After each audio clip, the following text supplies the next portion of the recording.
14 is on the cusp of release, but before it launches, I thought I'd make a little video on the features we could expect. And yes, I am fully aware that half of the features I'm going to talk about in this video probably will never see the light of day, but I am allowed to have a glimpse of hope on this channel, so without further ado, let's just get into this video. What do I mean by that? Well, imagine you're scrolling through your Twitter feed and you see a juicy surround by video that you have to watch right away. So you proceed to click the link, but instead of taking you to YouTube, your iPhone takes you to Safari.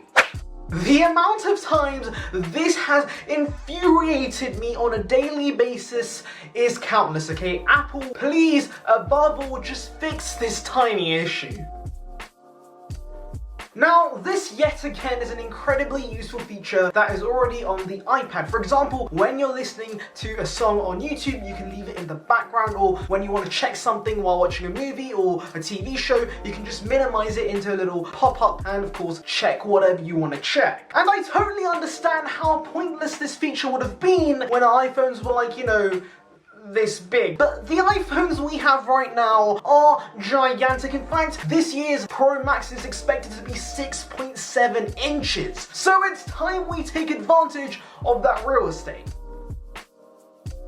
I know that Apple gave us widgets supposedly in iOS 8, but come on, these are not widgets. These are like fake widgets. They're pointless. They don't have any use. This is what we want. This is real widgets. This has a purpose. You want to know something that's funny? That concept you just saw was from 6 years ago, and we still have nothing. In fact, I wouldn't have included this in my list if it wasn't for this leak we got early in the year from some alleged iOS 14 code showing off a redesigned home screen. But either way, temper your expectations, people.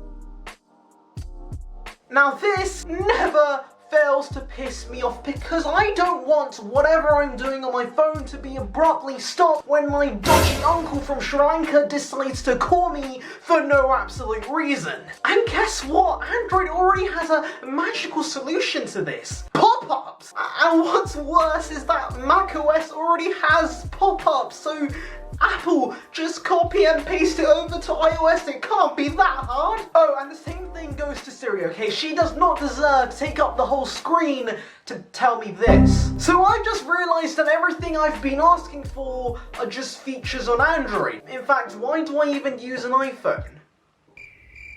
Anyways, I thought I'd end this list with a feature that has a possibility of happening, and that is stability. Now, yes, this isn't the most exciting thing in the world, but let's be honest, okay? We need this big time because iOS 13 was a dumpster fire. Now, yes, I know that iOS 13 brought over dark mode finally, and it was a blessing because dark mode, all the things, but apart from that, iOS 13 was all kinds of bad. Why was it so bad, you may be asking? Well, take a look at this graph, okay? iOS 13 needed 8 bloody updates in the first 2 months of release. Compare that to iOS 12, which just needed 2.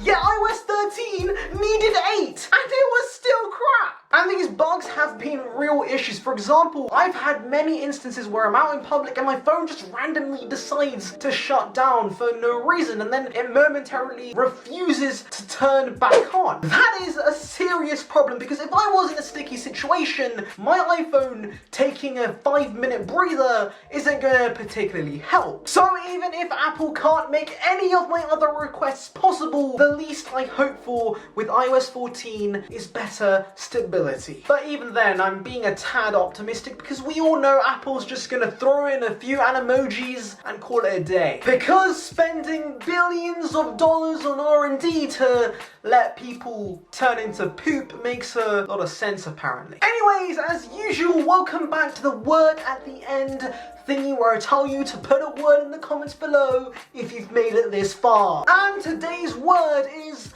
broccoli, because broccoli is a weird sounding word.